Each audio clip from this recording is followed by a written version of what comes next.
All right, welcome to Breathing Underwater's Musicast. This is episode number 8.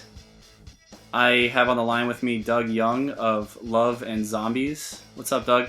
What's up? So Doug just came across the podcast website a couple weeks ago, and I thought it'd be a good idea to have him on for an interview because he's in the trenches right now, making music, trying to get it out there, and so I thought we could have a little discussion about everything Doug and Love and Zombies. Sound good?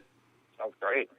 Doug, if you could just give us a quick overview of who you are and where you're from and, you know, what you do and what Love and Zombies is all about, that'd be great. Well, basically, I'm 28 now. I've been doing music since I was 15. I'm out of San Jose, California. So I've been out of the Bay Area music scene, kind of birthed from Green Bay and those kind of bands. Pretty much just doing it on my own. I've been in a lot of bands throughout my life, but at this point I'm working and going to school, so I'm kind of with the new outlet of the internet and home recording and everything. I'm pretty much just writing and recording at home at all hours of the day and night to get my stuff out there. So that's pretty much it in a nutshell. That's interesting that you're 28. I just assumed when you told me you're a college student that you were in your earlier 20s, but I'm 29. So we're probably coming from a similar, not different areas, but probably a similar kind of mentality of a scene like we were talking about before we started recording.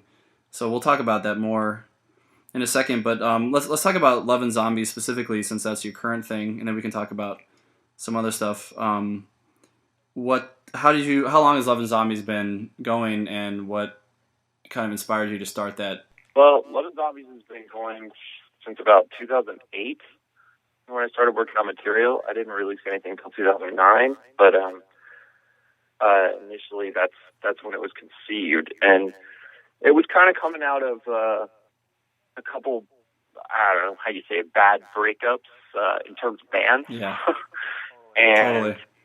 Yeah, and some situations with working in big studios and working on albums and having kind of unpleasant experiences and coming out with a product that I'm not really happy with, and spending outrageous amounts of money on it, and really saying, I've been doing this long enough, a little bit of work, I can pretty much do this myself, and I can have my own vision. And so, and it was coming through a time that was pretty rough for me. I mean, I was working 14, 16 hours a day, and kind of not really sure where my life was going, and everything was really serious, and I just needed an outlet of something that was not serious at all, and maybe even a little bit hypocritical. I use that a lot in the music. There's a lot of hypocrisy. But yeah, it's an outlet of everything I just need to let out. Wow, you've already kind of answered some of my later questions, so I'll have to consolidate a little bit. So you've been in bands before. Yeah. Do you play every instrument then? I play bass, keyboards, guitar, and everything in between. I do not play drums. I don't have the foot-hand coordination thing going, so I gotta, use technology for that, but it hasn't slowed me down too much. Well, yeah, and I thought it was interesting listening to the tracks that you sent me, that when you first told me you were a solo artist, and then I listened to it, I was surprised that it was full instrumentation. So that's why I was wondering if, how much of that was loop-based or, I guess otherwise, drum machine and such, or stuff that you were tracking yourself. So you do the majority of the instruments then? Yeah, I prefer to record everything. I mean, even if I'm doing an electronic part, I don't use a loop for keyboards or anything. I just sit down and play it. Cool. But yeah, as far as drums, unfortunately you got a loop, but I program every single hit, every single level, and add appropriate amount of reverb and panning, and I really try to make it sound as real as I possibly can. by no way Well, that's taking awesome. an easy way out. I'm not familiar with a lot of artists that do what you do. I've heard of some bands that are growing in popularity. No names come to mind at the moment but similar kind of idea where you're doing full instrumentation, but you're doing it by yourself. And I guess my question is, do you prefer that kind of creative control? Because you kind of said you were having some negative experiences in full band situations, and I think anybody that's been in a band can relate to the mentality or the idea of like a bad relationship, because it is a relationship in a way. I mean, it definitely is. And so do you prefer that creative control, or do you ever miss playing with other musicians? I do miss playing with other musicians. There's something to be said for having a band that has that connection, right? Because you're having basically the most intense relationship in your life. You have your girlfriend, but when you have a band, girlfriends are second to the band, right? So Yeah, you've got to depend on these people, and they've got to depend on you, every day, all the time, to make this goal that you have, whatever it is, happen, right? Shows, songs, records, getting out there, even basic things like practices. Like it's a lot of intense commitment.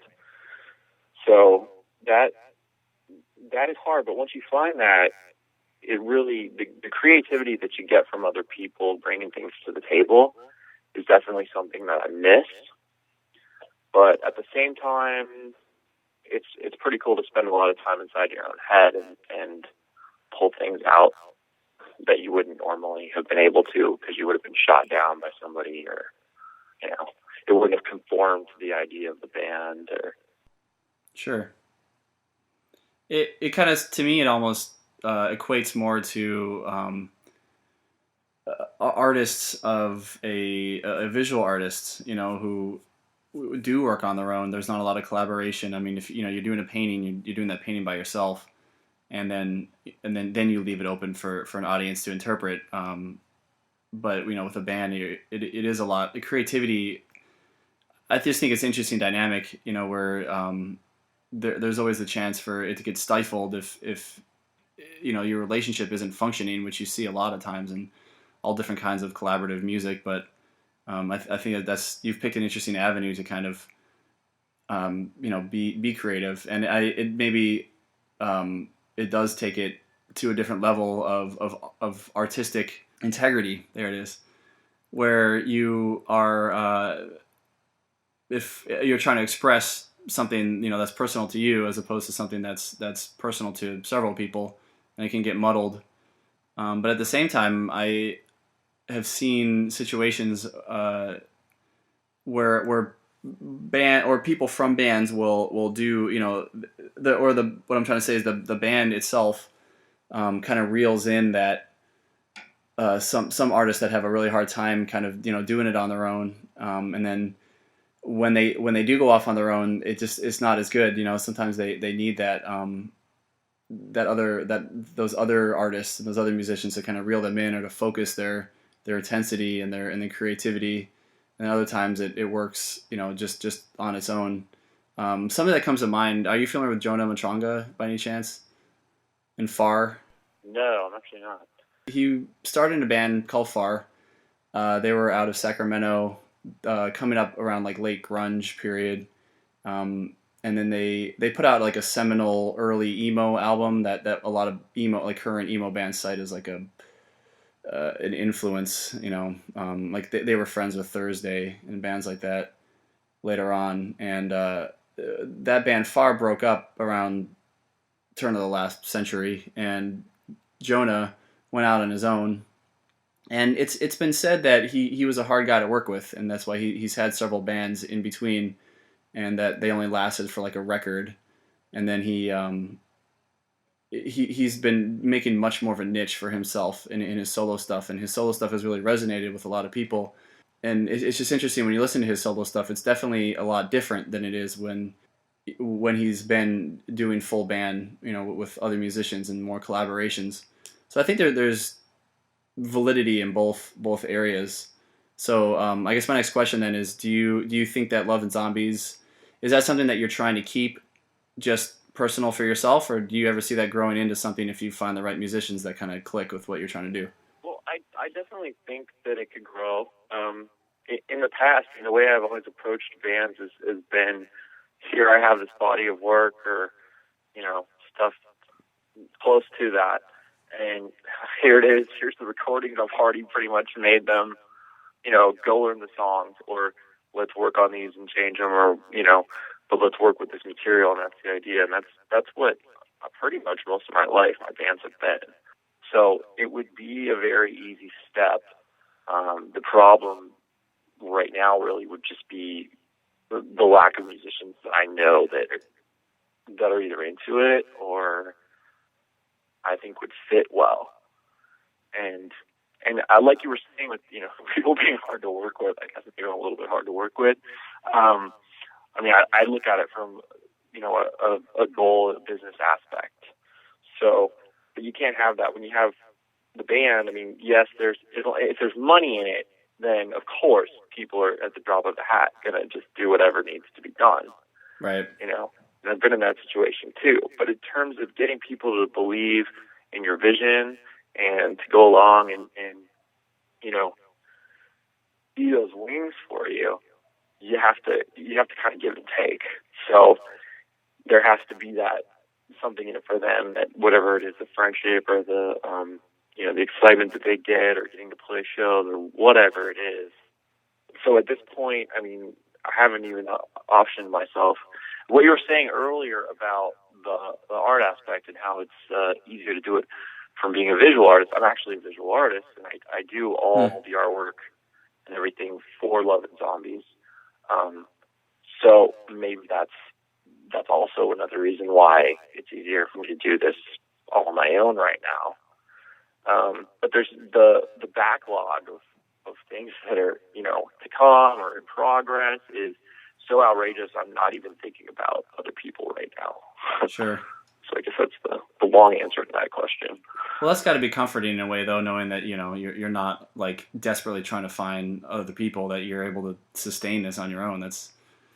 I don't know if many people can say that for their projects. A lot of people aren't necessarily wouldn't feel that they're as talented, and maybe that's where collaboration comes from, is that people play to their strengths and then pull in other people that can support their weaknesses. That's for instance, like I'm a drummer, and I wish I was a songwriter, but I'm not. So I need other people to write songs that I can play to. You know what I mean? Yeah. Before I forget, I was going to ask you. You said you're in college at 28, which is awesome. What are you studying? So yeah, I'm actually just recently back after trying to make it in the real world. I'm studying digital media, so interactive design major right now. So everything that I'm working on actually with Love and Zombies, I'm able to incorporate a lot of into a lot of my like finals and things, which Nice. Makes it easier to spread the time out, because each thing is so time consuming. Like, being able to overlap it like that really helps out. It creates it's creating a portfolio, and it's also keeping current work getting out. And, yeah. So. Yeah, I went to a portfolio-based kind of school too. I went to an art school in Philadelphia, and yeah, it is nice when you can. What you're creating is not just confined to college, which a lot of times it feels like a lot of wasted energy when you're writing.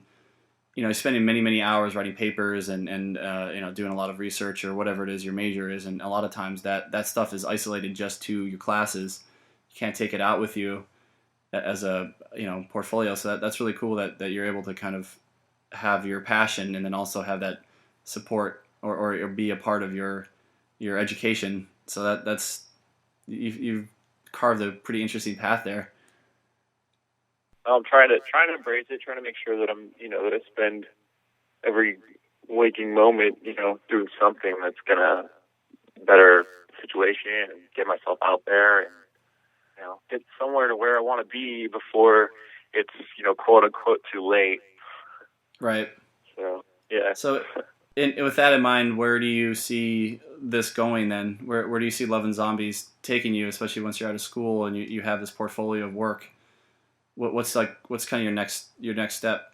Well, honestly, I think about what my major goal is, and some people want to be rock stars, some people want to be on MTV, or they want to be on Warped Tour, or they want to, that's their goal. And my goal, really, I think I would just be happy if it was well known and out there, and on people. I think about artists that I've listened to for 20 years on a daily basis, and that's really, I think, all I want is just to have my music be the music that there's people out there that are just listening to it every day for 20 years on end, and still Sure. getting something from it. It reminds me of Brendan Fraser character in Airheads. Remember that? He said he wants to write. Yeah, I can just write one song. If it can live on forever, that's all I need. Yeah, and I love that movie. And there's the curse of that one song too. That's true. These artists that you got that one song, like who we've seen recently, Filter. Yeah. I don't know if you're a fan, but they play "Hey Man, Nice Shot" every show of their entire life. Yeah, they're obligated. They're obligated. It's a great song, and their new record is amazing. But I didn't know they were still together. They still have to close. Yeah, actually, we just saw them at a really small show, and then I know they were just on like Jimmy Kimmel the other day.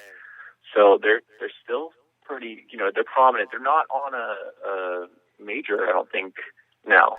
So they're a little more independent, but they're definitely doing well for themselves. But you look at bands like that, and you just see.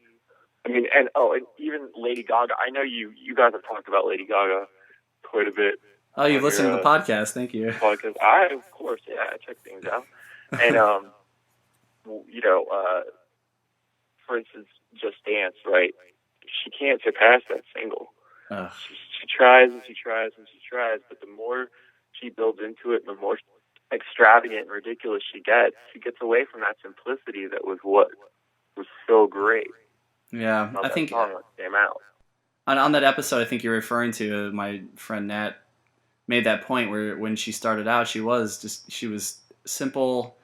She had catchy music, and she was doing, she was making her art, and now it's become bigger than that, and she's kind of let it get away from herself. And I'm sure you can say that for a lot of, popular bands, like even, poor Metallica, like they are like, excessively rich rock stars, and they cannot close a show without having to play like Enter Sandman, and could you imagine having to play that song every night on a tour? That one song. Well, it would, it must just drain them. It must just be, a trance that they go in to do the song, because there's no emotion in it anymore, unless there's some moment that's happening for them right then, that particular show or whatever, they're going through. They're particularly having a great time. For the most part, that's just work, and so there is that flip side. But at the same time, people like that, they have to appreciate it too. Even if you fall, like we, I just saw The Artist last night. Oh, how was that? I don't know if you, the black and white. It's actually really good. I haven't seen it. I heard good things. I won't ruin it for you, even though it's pretty easy to get. Okay. But he's a great artist, right? And he falls, and it's just about this fall, and the whole time I'm just thinking, like, you know what, man? But you gotta appreciate how great you were and how you had it. If you have that mental picture, you have that memory. Yeah, it should be enough, because so many don't even get that chance, and so many artists don't even get it till after they're dead or after they're gone or the band's over or whatever. Mm-hmm. So I try to keep that in mind as well. Totally, but I hear what you're saying though about like the just staying in people's minds more than kind of the the burning bright and then burning out kind of thing that happens. Where I think about, like, my favorite band is the Deftones, and to me, like, they're always going to be that kind of band for me. Like whether they stay together for however long, or if they break up at some point, I think I'm going to be listening. I can pretty much predict, knowing myself, I'll be listening to them for years and years to come, because they've just always been honest, and they've made mistakes, but they've been honest about those mistakes, and they have been they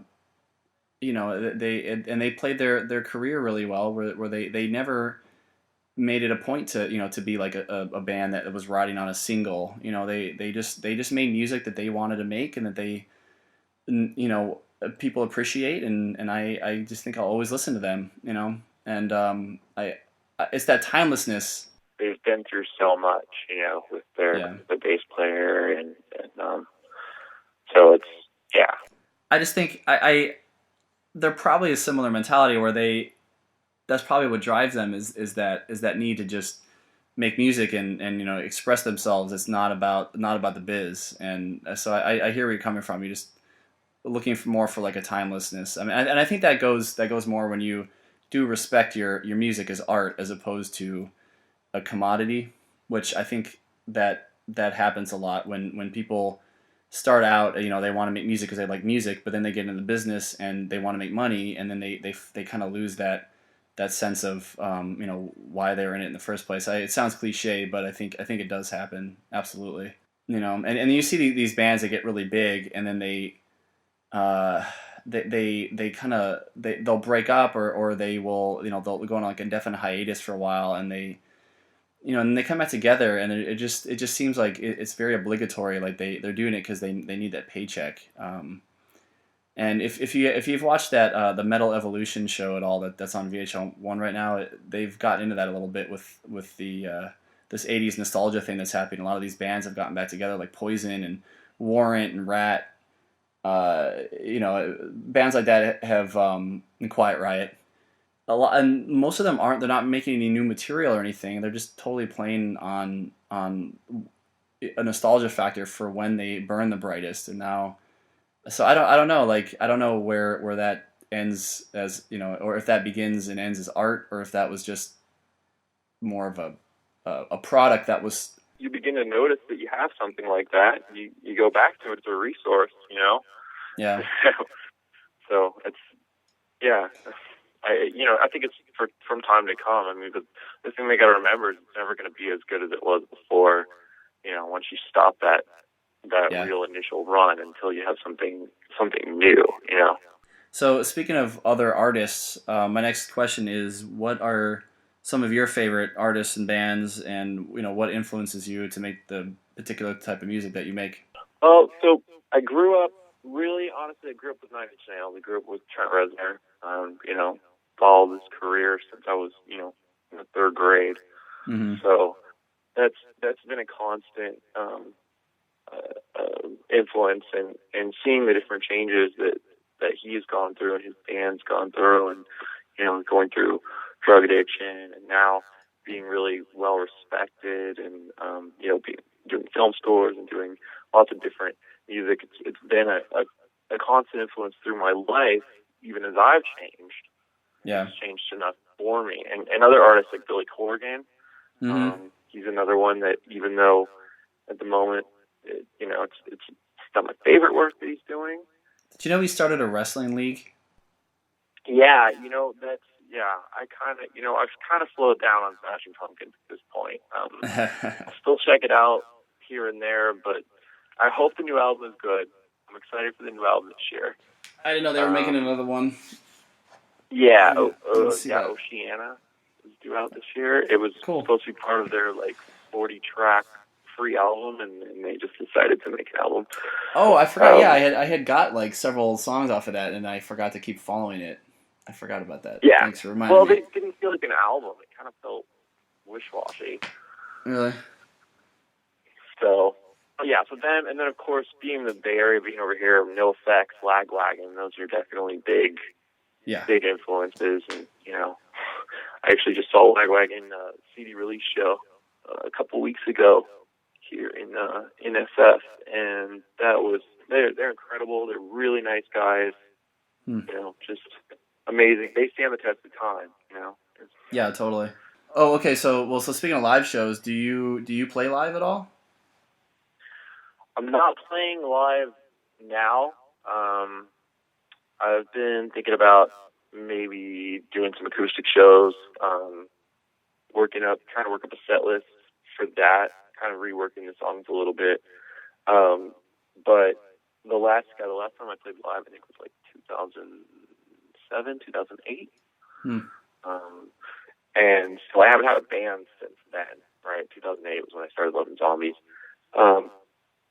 And I really, so no live shows right now, no live shows at the moment, which makes promotion for this, pretty difficult, having to rely on solely, just getting out there using the internet, word of mouth, using, blogs and podcasts and radio and anything I can get, because there is no live aspect. There is no physical, tangible aspect to the project. So can we talk about that for a second, since we touched on that then, and kind of what we were talking about before we started recording about the scene? Yeah, definitely. And how it's changed, because I think there's some interesting stuff to say about that, and how that kind of plays into what you're experiencing right now. Because we were reminiscing before we started recording that the scene itself, the music scene, especially the local scene, has changed dramatically.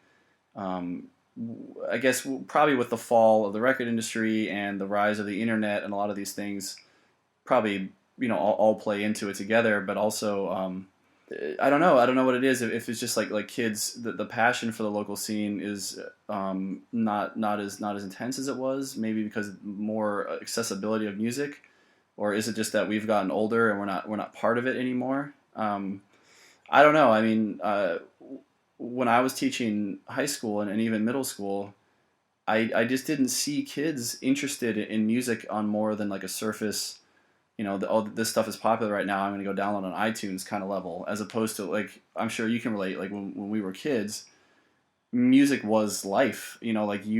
I had a job just so I could have a car to get me to shows, and so I could have a way to transport my drum set when I needed to play a show, or so I could, and so I could have money so I could buy music, and it was all about, it was like everything was about that. And I don't see that with kids. Like, I don't see kids picking up instruments and wanting to play them because they love the bands that they love. I don't know.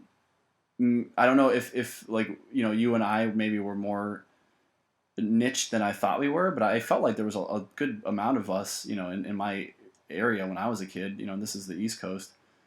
I'm not seeing that kind of thing anymore. So then you were talking about promotion, and how it's harder, when you don't have a live thing going. I'm wondering if that's just kind of the way it is anyway, in general, because bands aren't touring as much anymore. It's really expensive to tour, and gas is more expensive, and promotion is more expensive, and publicity is more expensive on a grassroots level. But the internet has changed all of that too, where you can just blast stuff out on Facebook, and then all your Facebook fans will blast it to their fans, and like, you create like a different kind of network, but it's not like a hands-on, local network anymore. It's bigger and it's different. But what are your thoughts on all that? Like, how is it looking for you right now?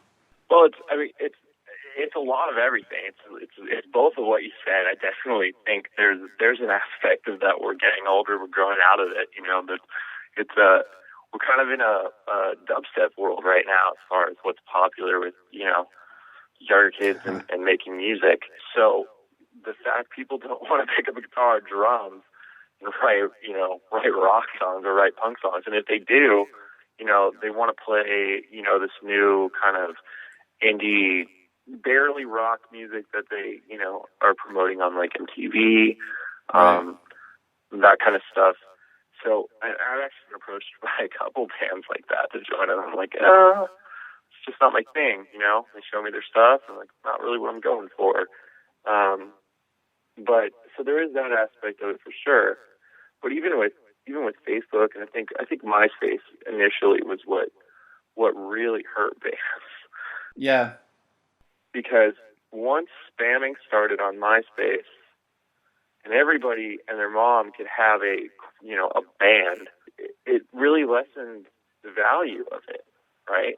Agreed. People weren't appreciating that there were people that were actually out there, and that this was an outlet, a way for them to promote and reach out to people with something that they've put a lot of time and energy and heart into, as opposed to just, some idiot in their room with a microphone on their computer, yelling and using some samples and then calling it a band, and then spamming 5,000 people using a, program on the internet to do it for them. It really ruined everybody's perception of music. And Facebook does the same thing. When I go on there, I try really carefully not to post, 90,000 posts about my music. There's actually entire philosophies, there's books, there's all kinds of stuff right now on how bands promote on Facebook, right? How you're supposed to lure people in by talking about like things that are totally unrelated to your band, and hey, did you guys see that movie? Like, what's everybody doing tonight? And then a quick little, oh, by the way, just finished working on this song while I was, watching this movie that's really cool. And you're supposed to just feel like they're like weaving it in. So the internet has definitely caused the scene to change, and the respect for music and all that to ultimately to suffer, I think, because it's put out there too much, right? It's oversaturated. Yeah. So as far as affecting me, I mean, it almost makes you more invisible than you were before when you couldn't get on Facebook and plug your album, right? I'm pretty sure I could get more people to listen to it by, going out to a few shows, going to school, going to events, and just passing out flyers and talking to some people, or going to parties, I could guarantee that I'm going to get 20, 30 hits or actual physical listens, and comments and phone calls and whatever, versus now, I get a couple like buttons. That's it's trivial. It's very passive too. It's sort of like, oh yeah, you click on this and you're putting that digital statement that you like something or not, but it doesn't because, and then you go on and you start like looking at videos about cats. Like you're not investing any time or energy into this thing. And I'm just thinking back to when we were kids, and that's what we did. It was it was a lot of time and energy and money that we invested. Not into just making music, but into our fandom, and if you felt like you were kind of a part of something. And I don't know if maybe that is why I'm seeing this thing with my students, where they're not connecting with it the same way, because they're just kind of passive about all that stuff. All their interests are very much are easily accessible, and they don't have to work very hard for it. And then like you were saying with the bands too, they don't have to work as hard for it. I guess they have to work really hard to think of like clever tweets, but they don't have to work as hard to actually like you said, like put flyers in people's hands. I came out of a show in DC the other day, and somebody put a flyer in my hand, and it kind of stunned me for a second, because I haven't had that happen in a long time. It was like, oh wow, a flyer, what is this? It's crazy. It wasn't physically in your hand that's telling you about it. It's not just yeah. It's kind of cool. I was like, and there's a couple shows in there that I didn't know about, and I was like, oh, sweet. It's just different, and but at the same time, we can't complain about it too much, because it's just the way the world is, I guess, and it's either sort of like, the big question is, do you try to change it? Do you fight the system, or do you just adapt and move on? But with every movement like this, there's always the counter movement, right? Like there's always the people trying to keep it. I don't know, not necessarily keep it the way it was, but just keep it simple. And I think that's a big factor, is like things have really gotten oversaturated, like you said, and just overcomplicated. And all the books that are written about how to promote your band on Facebook, I don't know if all that stuff is kind of inconsequential to just like, are you making good music that people want to listen to? Yeah, well, they bypass that point entirely. They assume first sentence is, or first or last sentence, depending on what you're reading, is always like, oh yeah, and by the way, you have some good music. Now we're going to spend 20 chapters on how to manipulate people into actually listening to you. Right. But then if your music sucks, it doesn't matter anyway, right? So. Right. Yeah. And you don't even get that initial feedback. You don't know. Like, I don't know. Like, you spend so much, especially when you're spending so much time the way I do, inside my own head and with material. You get to a point where you don't know if it's good anymore, or if it was to begin with. And you need that outside, affirmation. Yeah. Well, isn't that why producers have jobs? Yeah. So they can come in and tell you if it sucks or not? Pretty much. But, nobody wants a producer anymore, right? You got right. vocals at home. You don't need a producer. Totally. Or you see a lot of these bands as like a big deal because they produce it themselves. They'll say like, "Oh, I took the helm on this one. Good for you." Yeah, you watch out for that, because there's something to be said for having good producers as well.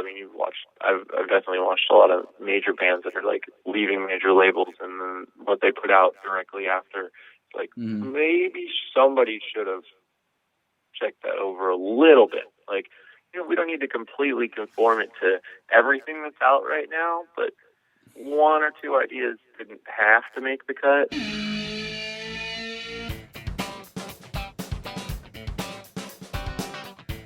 We're going to take a little song break here, play some Love and Zombies for you. So here's Doug with more about the upcoming song. No Way Out is the January 2012 single. It's really a song about myself and my battle with my perfectionist side when it comes to songwriting. It's actually a comment on the creative process itself, saying basically there are these two sides that are equally stubborn and destructive to each other, which really just allow no progress. It's really a metaphor for the entire Love and Zombies project and the way it is for me. But I think this is a pretty in-your-face single. It seemed like the best track to release after not having released anything since 2010. So I really wanted something that would wake people up. Plus, I just like tracks that slam. I think about, what do I want to listen to when I throw something on in the car? And, that's what I want to hear. I want to feel like I'm going light speed, crushing all the other cars on the road.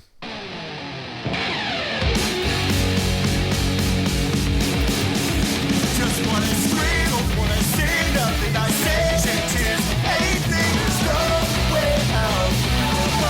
Burn down, couldn't kill them off if I wanted to. There's nothing else that I can do. There's no way out. Burn down, strike me. You know the ones you see.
So where did the name Love and Zombies come from? Well, so that kind of came from, I had been working on the material, and it was, you know, it was kind of, I guess, kind of crazy for me, and just trying to be really blatant, trying to be really thoughtless, and not really not putting a lot into it. It was mostly just to start being creative again. The whole point of starting this project was just to get the juices flowing, and just to really, I was settling into that artistic, you know, professionalist state where nothing's ever good enough, and so nothing ever gets done.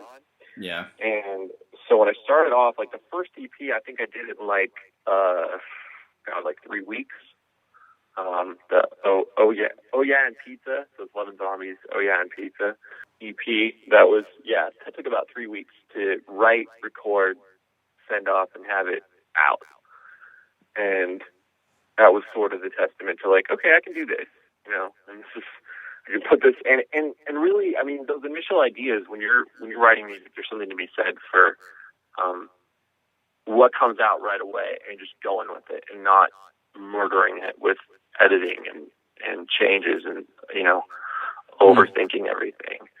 And so that's been a really a basis for it. But the name essentially was, okay, well, so what does this music mean to me, and what am I trying to say? What's gonna convey it, and what's gonna be a name that's gonna hold out over time for the idea? And at the time, I was, you know, I'm commitment issues and relationship issues, and not wanting to grow up. I think I'm always kind of going through that. It's been a constant state for the past, you know, 10 years. Sure. And so that's what it is. You know, I'm really into you know, horror movies and nerdy kind of collectible stuff. I watch a lot of, like, you know, Adult Swim and Comedy Central, and I'm on the internet a lot. I'm into lots of cult stuff. So I'm thinking, okay, so the zombies, that represents that, right? And how do I counter that with this other side of my life, which is, you know, the relationships and growing up and having to be an adult. And so that's the love aspect. And so Love and Zombies is the combination of this constant conflict of not wanting to grow up and having to grow up. And it's a lot more complicated than it sounds. Sure. Well, I think that's really interesting, because it's always interesting when you hear a name and it has a connotation to you, but then you find out why it was really created, and it's kind of a different story. I think that's interesting. Well, and it's interesting because at the time, like, I watched a lot of, you know, horror stuff and everything was doing, but the zombie craze or whatever that's kind of now was not so 5 years ago. You know, that was when, like, Dawn of the Dead came out, the new one, and that kind of stuff. It kind of spawned. It started the seed of people really getting into it and making it, you know, more of a pop culture thing and less of just an 80s nostalgia. And so now I look at it and I'm just like, oh God, my name is just swimming in this sea of Google searches of, you know, I love zombies and zombies are awesome. And, like, I found there was a link to a wedding, set of wedding pictures. Actually, I've seen a couple of different ones where people have had their theme of their wedding pictures be this zombie attack. So the couple's, like, on a romantic, you know, like a picnic lunch or something, and then a zombie comes out and they have to defeat them together, and then they pose with, like, the, you know, blood on them and dead zombies and stuff. And it's just pretty outrageous. It's pretty easy to find if you check it out. But how romantic, though. Yeah, you know, it is. It's kind of cool. They're gonna look back on it and be like, "Wow, that's what we did for our wedding." But I'm not surprised at all. I mean, I've seen, you know, like everything from football themed weddings to, you know, I used to work at the Renaissance Festival, and I've seen people do, like, total decked out, you know, Renaissance themed weddings. So not surprised. And Klingon weddings, and, you know, Lord of the Rings weddings, and it's, if you're gonna do it, you know, if you're gonna do something, like, go all the way. Definitely go balls out. 'Cause yeah. It's the only way to do it, and it will be different. It will be special. It will always, you know, mean something to them. So sure. Hey. that's got to work to your advantage, though. I mean, with the popularity of zombies, even though you didn't mean it to be that way, but I mean, if people are looking up zombie stuff and they come across you by accident. Well, like 70% of my followers on Twitter are like zombie related, things. You can tell that they just search zombies and They're just like, oh yeah, I'll add you because you're a zombie person or something. And there's been I've had a couple YouTube groups that have approached me. There's a Tumblr, Love and Zombies on Tumblr is some vegan thing. So that's really, I was actually able to grab the domain. That was another thing for the name. Obviously, whenever you look at a name, you want to make sure you own it, right? Yeah. So I own it except for the Tumblr, which is it's been just a little thorn, but yeah. Well, I mean, and that's a problem too with the internet is like it's impossible to be original completely because there's always somebody out there that's branded something that's similar to what you have, but who cares? You make it your own, I think. So what's upcoming for your project? You are going to be releasing a song a month, right? So I'm releasing a single every month. The next Love and Zombie single is called Everybody Dies, and it's coming out late March. It's a very nonchalant, insensitive song that gives insight to my feelings and detachment from celebrity deaths. So that should be a fun one. The April single is called Friends, and of course that's another cheery number about being let down in the past and how that affects the future. But what I'm really excited about is the EP will be out by the summer.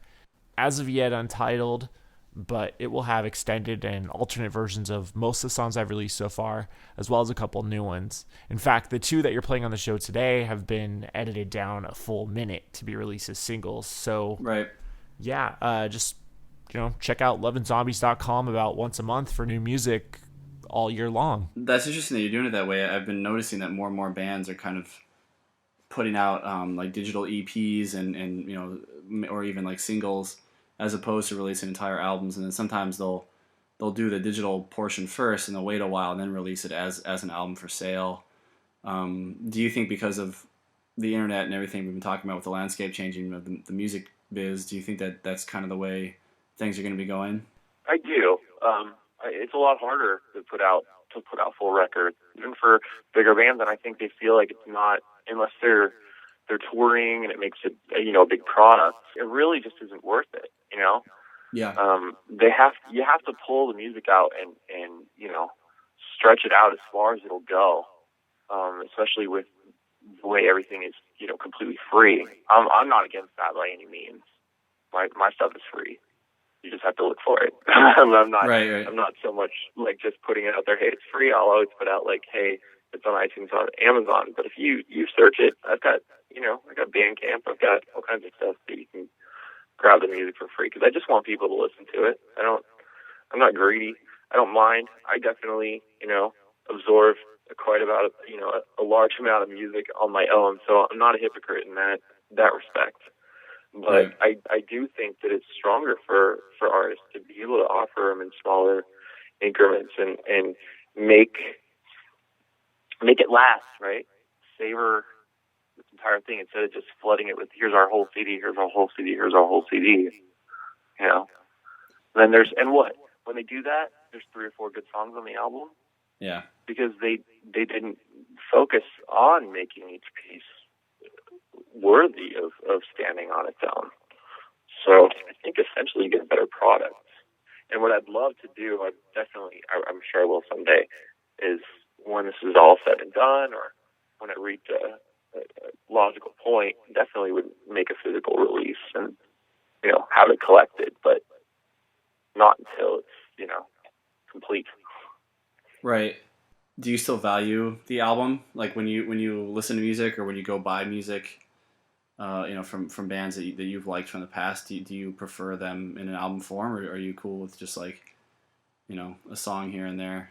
I do value album forms of albums that are worth being valued in that way, right? There's a lot of artists that set out to make an album that's great from start to finish. And, I always appreciate those. I still, it's still a pain. I try actually with new records, especially like I just got the new Not a Surf record. I don't know if you're a fan of them. I don't really know that. I remember them from the past, but I don't recall their stuff. To tell you the truth. Their new record is great. 40 minutes, 10 songs, and just from start to finish, doesn't let up. Not a weak song on the album. Just and you can tell that they wrote it, with album form in mind. So when you get records like that, yeah, it's great, but it's kind of rare these days because if they're major label artists, they're working singles, and that's it. Yeah. They're working singles. That's what it is. They fill up the tracks just so they have the album. It's got the obligation, fulfilled. But they're not working on trying to make a great album that's going to stand the test of time and be listened to, by kids in a room from start to finish on, endlessly. So, I mean, it reminds me of like the 70s a lot, where there was a lot of albums that were literally like the songs were fluff, just to like be able to put it on a record, in between a couple of like hit songs. When it seems like we're kind of going back to that a lot, where they really are riding on these singles, especially now with the accessibility of like, you don't have to go buy the damn CD, just go on iTunes, download the single. So, but then there are still some people that will go to the CD store or the music store and buy the whole CD, but they really just want that one song, so they'll just put some fluff songs on a single just to have that album, and it's not worth it. So yeah, I agree with you. I think I am a little bit more of a curmudgeon though. Like I prefer albums to, well, at least when I'm listening to music, I like to listen to like a body of work, like a piece of work. That's just a personal preference. You do it for aesthetic purposes, like just you could just sit in a room and listen to a record. Well, I usually, it's like I'll put it on while I'm doing something or while I'm driving. It's something, but it's just like with the ability to like shuffle songs. I mean, it comes out of a time when that's all you had. It was like we had cassette tapes and then we had CDs, and it was a pain in the. I want to listen to this one song, and then I gotta like stop the CD, open it up, put in a new CD, start it, find the song, listen to the next song I want to listen to, as opposed to just putting on the whole CD and listening to it. And I guess that was why albums were more popular. But now it's different when you can just put your iPod on shuffle or whatever, or just search around songs as you go. But I personally value the album, as a work of art in and of itself. But I agree with you. I don't think enough people are taking it seriously anymore. Or at least the industry is not taking albums as seriously. It's more of a leftover from an older age of, and then people are just filling their contracts and they're not making these albums that they want to listen to. But to me, an album is kind of like a movie. It's like you go to see a movie to invest yourself in a certain art form. It's like a movie has a format. It's something that you know that you are going to expect a certain kind of format. And if you went in, if you paid however much it is to see a damn movie these days, like $12 or something, or and if the movie was 10 minutes long, you would be really pissed off. I kind of feel that way sometimes if I'm downloading music. Like I still want the full body of work. But I at the same time, I really appreciate how a lot of bands are doing it the other way, or the way that you're doing it. And I get where you're coming from, where you want, if an album is really like the way that we used to look at it in my old band, it was like a sort of a snapshot of time. It was like an album is where you're at that moment, and it kind of captures that. So if, you can tell when an album is a bunch of songs that were written over different periods of time, different things. Like an album feels very inconsistent, and those are usually the albums that I don't like to listen to in their entirety.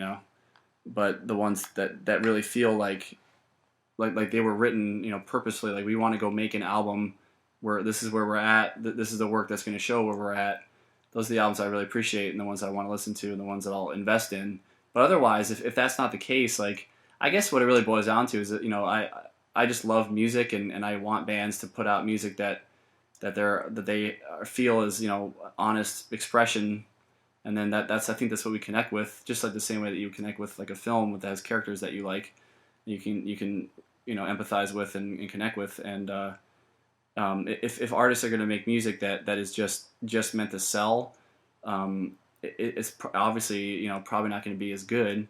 But if they're gonna, it doesn't, to me, I guess the format isn't as important as like the integrity of it. Like if this is honest, real, something that you really want to express, and it's something that you feel passionate about, I think that will come across in whatever way you release it.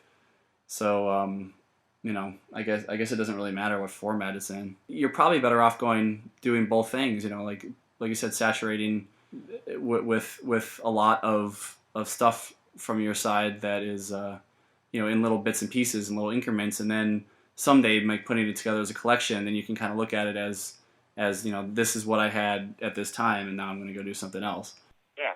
Well, that's it's the initial goal. It's just kind of where it's going, where it seems like it will go. Things are always changing, so you never know. But and that's the exciting thing about art, right? It's like it can be unpredictable too. Yeah. Well, it's it completely changes. My tastes change. I listen to all kinds of music, so I make all kinds of music. This just happens to be, what I'm doing right now. On that note, can you tell us the best way to find out more about Love and Zombies and get your hands on your music and follow you on the internet? Yeah, well, definitely best way, loveandzombies.com. Pretty easy, just spelled out normal. That's got links to all the sites, all the social networking sites and stores. But then you can just search on iTunes, Amazon, Bandcamp, SoundCloud, Facebook, pretty much everywhere. Dare I say MySpace? Yeah. So look for a response there. I think Twitter is definitely the go-to because that anything I update from anywhere, right, gets updated on Twitter. So and it's not bogged down with a bunch of crap. I try to keep it pretty relevant and pretty specific. So yeah, that's the best way. All right. Well, Doug, thank you for coming on, and thank you for taking the time to talk. I think there's a lot of food for thought. And well, thanks for having me. It's been cool.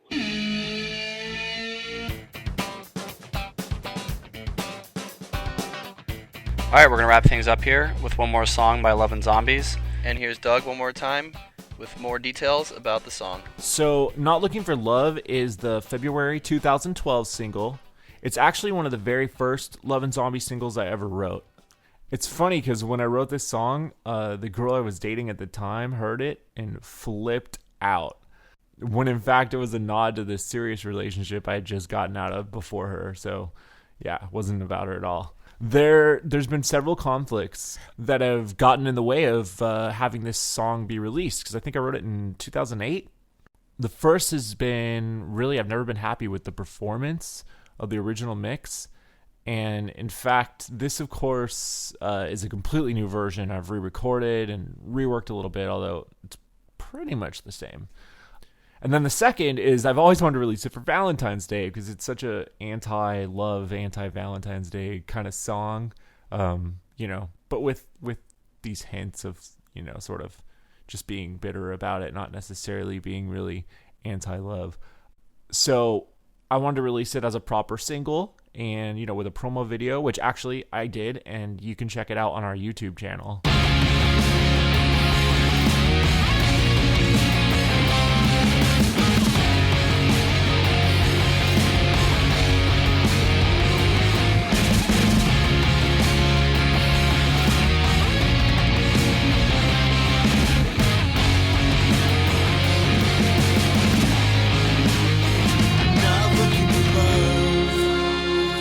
Searching for anyone, there is no one.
one for one night stands. If you really don't understand, that's funny. I don't remember mentioning that I cared.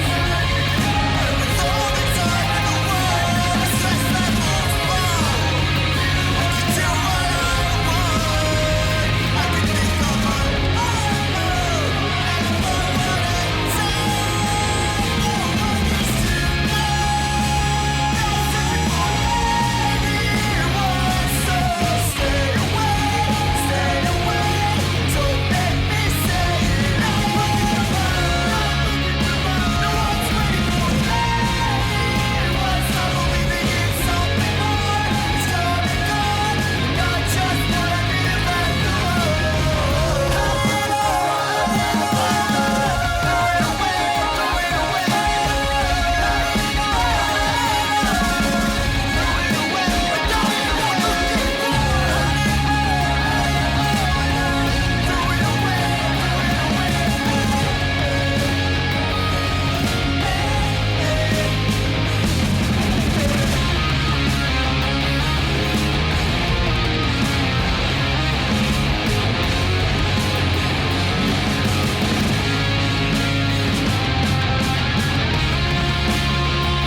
The main website for this podcast is bumusicast.wordpress.com. Please leave us feedback there in the comments section, or please email us at breathingunderwater1@gmail.com.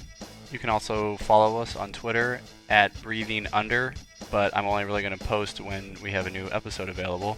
Other than that, there's not going to be much other web presence for now. I'm just trying to keep things simple. So if you need to contact us, WordPress or email is probably the best bet. All views and opinions expressed in this podcast are those of the persons expressing them and have no relation to the companies, artists, or bands discussed. In addition, the participants of this podcast claim no rights or ownership of the musical media, songs, sound clips, etc. presented in this podcast, which are solely for promotional purposes. If there are any issues with any content presented in this podcast, please contact us and we'd be happy to take care of it. So please do not sue us or be a hater. Thanks for listening.